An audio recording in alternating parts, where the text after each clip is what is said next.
Salut ici. Installe-toi, on ouvre un gros dossier aujourd'hui. Si je vous réunissais tous autour d'une table, franchement, ce serait un sacré gueuleton. Je suis persuadée qu'on aurait au moins 80% des réponses à la question pourquoi on galère autant en amour aujourd'hui.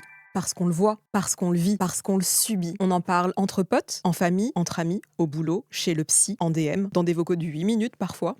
Tu connais. On sent bien que nos liens sont matrixés et en souffrance. Toute génération confondue, en PLS affective. Personne n'est épargné. Bref, il y a un truc gênant et il va falloir qu'on change de playlist à un moment. Qu'est-ce que vous en pensez? Tout ce que je vais partager dans cette vidéo, dans ce tout premier épisode de Minitel Rose, ce sont des hypothèses, des grilles de lecture, des angles possibles, des questionnements. Grosso modo, je pose des pistes et vous faites vos liens. C'est nourri par ce que j'observe en consultation, dans mon entourage, dans la vraie vie, mais aussi par des travaux de sociologues, de psy, de chercheurs que j'ai potassés parce que ça fait quand même partie de mon job parfois. Alors quand ce sera mon opinion, je le dirai. Quand je ne sais pas, je le dirai aussi. Voilà, ce sera simple, limpide. Petit disclaimer, il y a de fortes chances que ce soit tout à fait bancal et incomplet au goût de certains. Alors bienvenue, puisque je ne détiens pas la vérité. Je cherche des réponses, comme beaucoup de monde. Et si mes partages vous semblent trop courts, pas assez nuancés, voire nuls à chier, c'est normal. Ici, ce n'est pas un cours magistral, pas un TEDx, ni un exposé universitaire. C'est plutôt une invitation au discernement, à la curiosité et à votre capacité à enrichir, compléter, challenger ce que j'apporte ici même. Cela étant dit, allez hop, on ouvre le dos.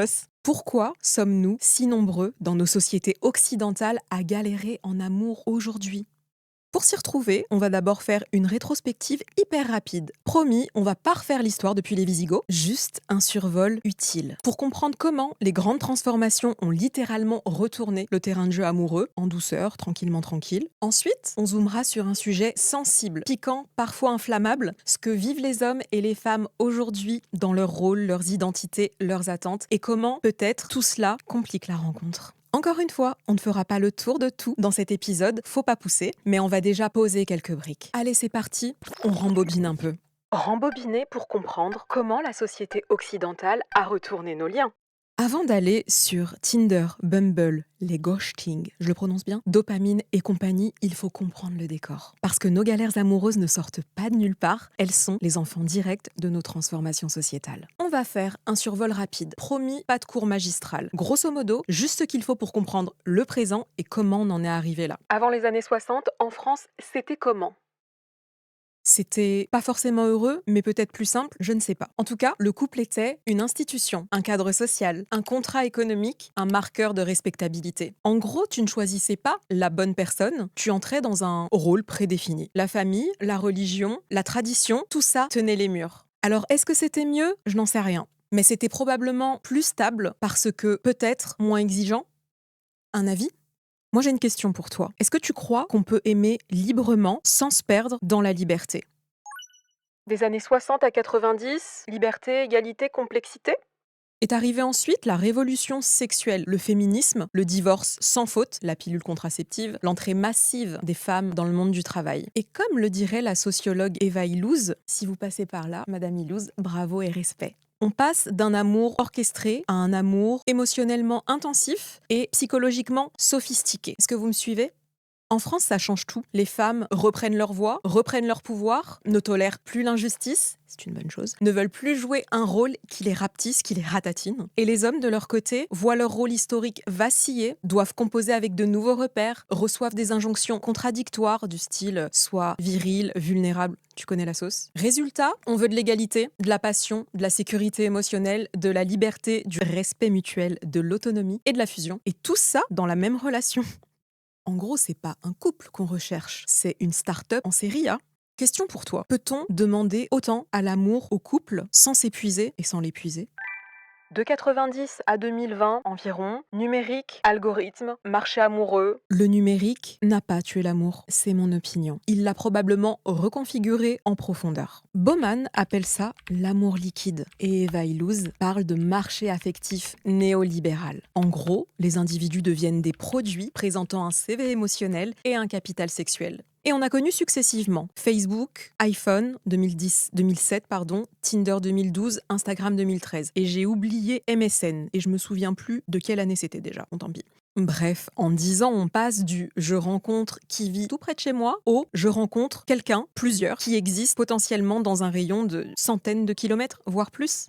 Et là, tout change. La rareté devient l'abondance de choix, de profils, de partenaires. La lenteur se transforme en flux, en feed, en fil d'actu ou en catalogue d'avatar. L'effort mute en le fameux swipe. Les choix explosent, le désir se fragmente, la comparaison devient permanente. Petite question, l'hyperchoix nous rend-il plus libres ou juste plus anxieux? Et globalement, qu'est-ce que l'hyperchoix a fait de nous, de nos cerveaux, de nos comportements? Petit aparté, j'oubliais. Et tout ça, tout ce que je décris ici, c'est très occidental, très français même. Dans les cultures où la religion, la communauté ou la tradition structurent encore les liens, comme au Maghreb, au Moyen-Orient, certaines régions d'Afrique ou d'Asie, les galères existent, évidemment, mais ce ne sont pas forcément les mêmes. De l'autre côté de la Méditerranée, par exemple, le choix individuel est encore encadré. Le couple reste socialement piloté et l'instabilité vient d'autres facteurs. Ici, en France, notre galère, c'est la liberté. Et la liberté, c'est vertigineux. Et encore plus quand on confond liberté et libre-échange. Et toi, quelle est ta définition de la liberté? Alors on a compris à peu près d'où on vient, grosso modo. Mais maintenant, pourquoi c'est si compliqué maintenant, en 2026? Je pense que ce n'est pas juste parce que les gens sont trop cons. Hypothèse à vérifier, je compte sur vous. C'est probablement parce que notre environnement relationnel est peut-être devenu contre nature. Le paradoxe du choix de Barry Schwartz, vous en avez déjà probablement entendu parler. Eh bien, on vit en plein dedans depuis des décennies. Pour tout, le commerce, la consommation et les relations surtout dans le dating. Je vous rappelle le phénomène? Bon, c'est parti. Plus on a de choix, moins on sait choisir. Et moins on sait choisir, plus on regrette. Et cela mène également à des phénomènes dont vous avez déjà probablement entendu parler, la Fear of Better Option, FOBO. La peur qu'il existe mieux, la peur de se tromper, la peur de renoncer. Et du coup, traduction, dans nos comportements et postures, on reste dans le flou, on ne s'engage pas, on papillonne, on compare, on hésite et on swipe en permanence. Tu connais la chanson. Autre question? Aujourd'hui, dans le domaine des relations amoureuses, est-ce qu'on choisit quelqu'un ou est-ce qu'on essaye juste de ne pas renoncer? Ensuite, le cerveau, calibré pour survivre, pas pour matcher. Il faut savoir que le cerveau humain n'a pas évolué aussi vite que nos technologies et nos usages. Lui, il interprète un silence égale une menace, un rejet égale une douleur physique, une notification égale une récompense, et l'incertitude égale danger. Alors forcément, entre ce que demandent les relations, à savoir la patience, la lenteur, la confrontation, la nuance, la régulation, est-ce que notre système nerveux tolère aujourd'hui rapidité, gratification, évitement? Il y a un bug. Et là, ça part en vrille. Comment aimer ou apprendre à aimer avec un cerveau qui panique au moindre inconfort? Ensuite, la dissociation, la désensibilisation et les relations fast-food. Bon, parlons d'un truc qu'on fait tous, ou presque, sans trop y penser, sans mauvaise intention dans le fond. Le scroll permanent. Instagram au réveil, message en marchant, notification en rafale, discussion entamée, laissée en suspens, reprise 3 jours plus tard, ou bien jamais, t'as capté le tableau. Loin de moi l'idée d'enfoncer des portes ouvertes, mais force est de constater que nos liens baignent désormais dans le micro-format. Des micro-interactions, des réponses fragmentées, des conversations coupées en tranches, comme du salami. Et dans le dating, qu'est-ce que ça donne? Le ghosting, je le prononce bien, banalisé, du je te laisse en vue pendant des jours, puis le comeback, et du chaud-froid permanent. Pas toujours par méchanceté, mais souvent par saturation cognitive. Hypothèse. Ce que certaines recherches en psychologie cognitive et en sociologie du numérique suggèrent, c'est que cette exposition constante au flux favorise une forme de dissociation émotionnelle, pas une déconnexion totale, mais plutôt une forme de désensibilisation progressive à l'autre. Autrement dit, on reste en contact, mais on est moins touché, moins dans le truc, quoi. L'autre devient alors une option parmi tant d'autres, une parenthèse dans une journée déjà pleine, ou parfois juste un shoot d'attention ou d'ego pour se rassurer. Eva Illouz parle ici d'une dévaluation structurelle de l'autre. Plus il est remplaçable, moins il est investi. Conséquence, on ne se rencontre plus vraiment. On consomme, on goûte, on picore et on passe à autre chose. On interchange. Et forcément, ça change profondément la manière d'entrer en relation et de développer des relations. Moins de profondeur, moins d'engagement affectif, moins de capacité à être vraiment atteint par l'autre. Une petite question à se poser et surtout sans jugement. Est-ce que nos outils nous connectent ou est-ce qu'ils nous anesthésient un peu? Beaucoup? Les algorithmes. Pas des marionnettes, mais des architectes du possible. Et puis il y a les applis. Impossible de faire comme si elles n'existaient pas. Petite précision importante, les algorithmes ne décident pas à ta place. Ils ne disent pas tu dois aimer cette personne ou c'est ton âme sœur. Mais, et c'est là que ça devient intéressant, ils décident du terrain de jeu. Sur Tinder, pendant longtemps, les profils étaient classés via un score inspiré de l'Elo, le même système que pour classer les joueurs d'échecs. Plus tu plais à des profils bien notés, plus tu montes, sinon tu descends dans les abysses. Aujourd'hui, le système est plus opaque, basé sur des modèles prédictifs. Ce qui te fait swiper, ce qui te retient, ce qui te fait rester. Sur Bumble, les profils qui répondent vite sont boostés. La lenteur devient un handicap. La nuance aussi. Sur Hinge, la visibilité dépend en partie des abonnements premium. Autrement dit, tout le monde ne joue pas avec les mêmes cartes. Les algorithmes ne disent pas « voici la personne qu'il te faut ». Ils disent plutôt « voici qui existe pour toi, voici qui tu es autorisé à voir et voici ceux qui méritent ton attention ». Et ça a un impact énorme sur l'estime de soi. Quand on est peu montré, on se croit peu désirable. Et quand on est surexposé, on se croit irremplaçable. Alors qu'en réalité, ce n'est pas nous qui avons changé, c'est le décor. Petite question, comment rester libre dans nos choix affectifs quand la rencontre passe par un tri automatisé qui façonne nos perceptions avant même qu'on ait ressenti quoi que ce soit?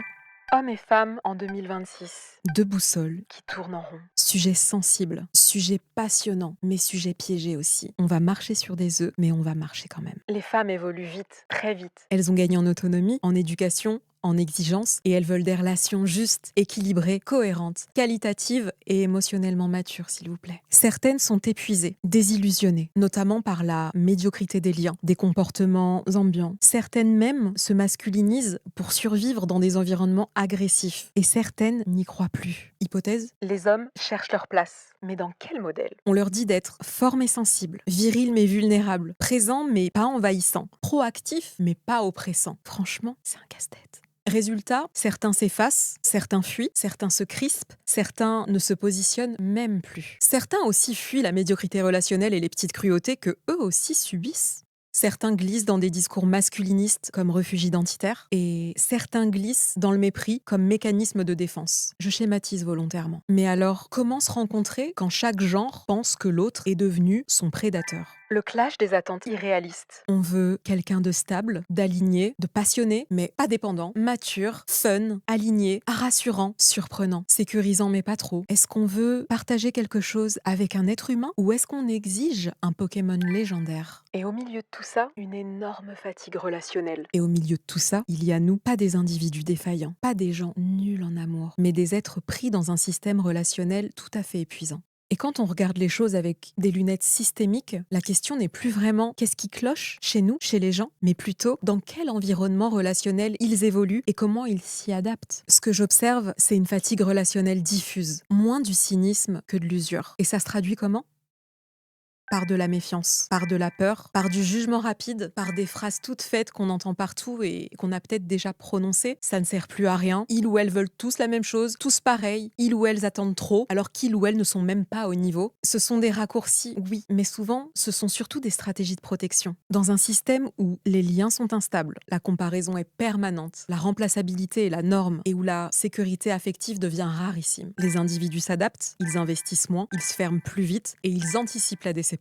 Et leur estime d'eux-mêmes peut aussi être au ras des pâquerettes, ce qui n'aide en rien. En psychologie, on parle parfois de désengagement défensif. Et en systémie, on dirait que le système fabrique des comportements de retrait et ces comportements finissent par nourrir le système. Un cercle. Pas très vertueux, pas très joyeux, mais plutôt logique. Et personne ne fait ça par plaisir. Personne se lève le matin en se disant « Comment je vais bien pouvoir saboter mes relations aujourd'hui ?» Alors peut-être que la vraie question, ce n'est pas pourquoi on est devenu comme ça, mais plutôt comment sortir de ce cercle sans se battre contre soi-même ni contre les autres. Et c'est peut-être là que la suite commence. Bon, voilà. Oui, clairement, on est sur un joyeux bordel. On n'a évidemment pas tout expliqué, impossible, en une seule vidéo, mais je crois qu'on a déjà posé quelques briques solides, une petite grille de lecture, un petit début d'état des lieux, pas la vérité, juste un début de réflexion. L'idée ici, ce n'est pas de se mettre la tête dans le seau, ce n'est pas de se dire qu'on est foutu, ni que les relations sont condamnées ou que l'amour est mort, mais que nenni. Je n'y crois pas une seconde.